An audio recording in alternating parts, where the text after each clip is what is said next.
తెలంగాణ ప్రభుత్వ ప్రధాన సలహాదారు వేం నరేందర్ పోలీసులను ఆశ్రయించారు. ఇటీవల కొందరు వ్యక్తులు తన పేరు ఉపయోగించి డబుల్ బెడ్రూమ్లు, ప్రభుత్వ ఉద్యోగాలు ఇప్పిస్తామని చెప్పి డబ్బులు వసూలు చేస్తున్నట్లు ఫిర్యాదులో పేర్కొన్నారు. అలానే ప్రభుత్వ ఉద్యోగులకు ట్రాన్స్ఫర్లు చేయిస్తామని మోసాలకు పాల్పడుతున్నారని నరేందర్ తెలిపారు.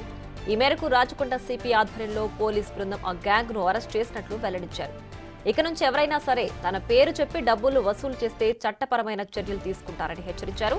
ప్రజలు కూడా అలాంటి మోసపూరిత వ్యక్తుల మాటలు నమ్మొద్దని కోరారు.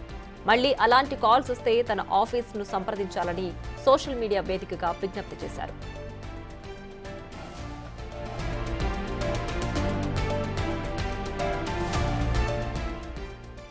ఇక మరింత సమాచారం మా ప్రతినిధి రాణా ఫోన్ లైన్ లో అందిస్తారు. రాణా, చెప్పండి, వేం నరేందర్ పేరు చెప్పి ప్రభుత్వ ఉద్యోగాలు ఇప్పిస్తామని, ట్రాన్స్ఫర్లు ఇప్పిస్తామని చెప్పిన ముఠాను అరెస్ట్ చేసినట్లుగా తెలుస్తోంది. పూర్తి డీటెయిల్స్ ఏంటి? బేగంపేటకు చెందినటువంటి ప్రధాన నిందితులను కూడా ఇప్పటికే రాచకొండ పోలీసులు అరెస్ట్ చేశారు. అయితే మొదటి నుంచి కూడా ప్రభుత్వం ఏర్పాటు చేసిన తర్వాత వేం నరేందర్ రెడ్డికి ప్రభుత్వ ప్రధాన సలహాదారుగా నియమించిన తర్వాత ఆయన పేరు చెప్పి చాలా మంది కూడా ఈ ట్రాన్స్ఫర్స్ కానీ, ఈ ప్రభుత్వ ఉద్యోగులు కానీ, లేకపోతే ఎక్కడన్నా సెటిల్మెంట్ చేయాలన్నా కానీ ఇవన్నీ చేయాలంటే ఆయన వల్లనే అవుతుంది, దానికి ఇంత ఖర్చు అవుతుంది, డైరెక్ట్ గా ఆయనతో మాట్లాడి మేము పనులు చేపిస్తామంటే కూడా చాలా వరకు అడ్వాన్స్ తీసుకొని వాళ్ళ దగ్గర డాక్యుమెంటేషన్ తీసుకొని ఈ పనులు జరగకపోయే కొందరికి, అడిగే కొందరికి ఇంకా పెండింగ్ లో ఉంది, మీ ఫైలు రెడీ అయిపోతుందని చెప్పుకుంటూ వచ్చారు. అయితే కొంతమందికి డౌట్ వచ్చి వేం నరేందర్ రెడ్డి దృష్టికి తీసుకురావడం జరిగింది.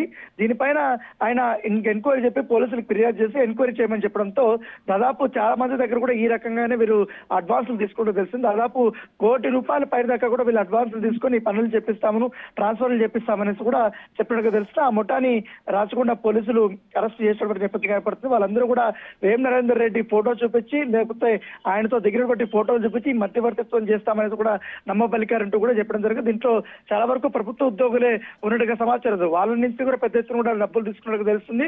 అయితే వాళ్ళకి ఇష్టం లేకపోయినా కూడా మీకు ఈ ప్లేస్ నుంచి ఈ ప్లేస్ ట్రాన్స్ఫర్ చేపిస్తామనేది కూడా వాళ్ళని మౌల్డ్ చేశారంటూ కూడా పోలీసులు విచారణలో తేలినటువంటి పరిస్థితి ఏర్పడుతుంది. సో ఆ ఇన్సిడెంట్ తర్వాత ఆయన ఈ రోజు వేం నరేందర్ రెడ్డి ప్రజలకి బహిరంగంగా, ఎందుకంటే ఆయన సోషల్ మీడియా వేదిక కూడా తన అభిప్రాయం చెప్పడం జరిగింది. నా ఫోటో చెప్పి కానీ, నా పేరు చెప్పి కానీ ఎవరైనా ఈ రకమైనటువంటి వసూళ్ళకి పాల్పడినా అక్రమంగా ఇట్లాంటి ట్రాన్స్ఫర్లు చేస్తామని, లేకపోతే ఉద్యోగాలు ఇప్పిస్తామని, లేకపోతే సెటిల్మెంట్ చేస్తామని ఎవరైనా చెప్పినా కూడా ఖచ్చితంగా మా ఆఫీస్కి మీరు ఫోన్ చేయొచ్చు, నాకు కూడా ఇన్ఫర్మేషన్ చేయొచ్చు. ఎందుకంటే మేము ఈ కొత్త ప్రభుత్వం వచ్చింది కాబట్టి ప్రజారంజక పాలన పైన మేము దృష్టి పెట్టబోతున్నాం. కానీ ఇలాంటి గత ప్రభుత్వం 10 ఏళ్లలో చేసినటువంటి చీప్ ట్రిక్స్ కానీ, ఇలాంటి ట్రాన్స్ఫర్స్ కానీ, డబ్బులు తీసుకునే పనులు మేము చేయమంటూ కూడా ఆయన చెప్పినటువంటి పరిస్థితి కనపడుతుంది. ఇక మీద నా పేరు ఎవరు వాడినా కూడా కఠినమైనటువంటి చర్యలు తీసుకుంటారు. ఇప్పటికే ఆ పోలీసులకి 3 కమిషనర్ పోలీసులు కూడా కంప్లైంట్ ఇస్తానని కూడా ఆయన చెప్పడం జరిగింది. ఎందుకంటే రాచకొండ పోలీసులకి ఆల్రెడీ చెప్పారు, వాళ్ళని అరెస్ట్ చేశారు. సో ఇక హైదరాబాద్ కమిషనరేట్ కానీ, ఇటు సైబరాబాద్ కమిషనరేట్ కూడా ఇంకా ఎవరైనా బాధితులు ఈ రకంగా నా పేరు చెప్పి ఒకవేళ డబ్బులు ఇచ్చున్నా, లేకపోతే నా పేరు చెప్పి డబ్బులు తీసుకున్నా కూడా చర్యలు తీసుకోమని కూడా కంప్లైంట్ ఇస్తాను కూడా ఆయన చెప్పినటువంటి పరిస్థితి కనబడుతుంది. Right Rana, thanks for the updates.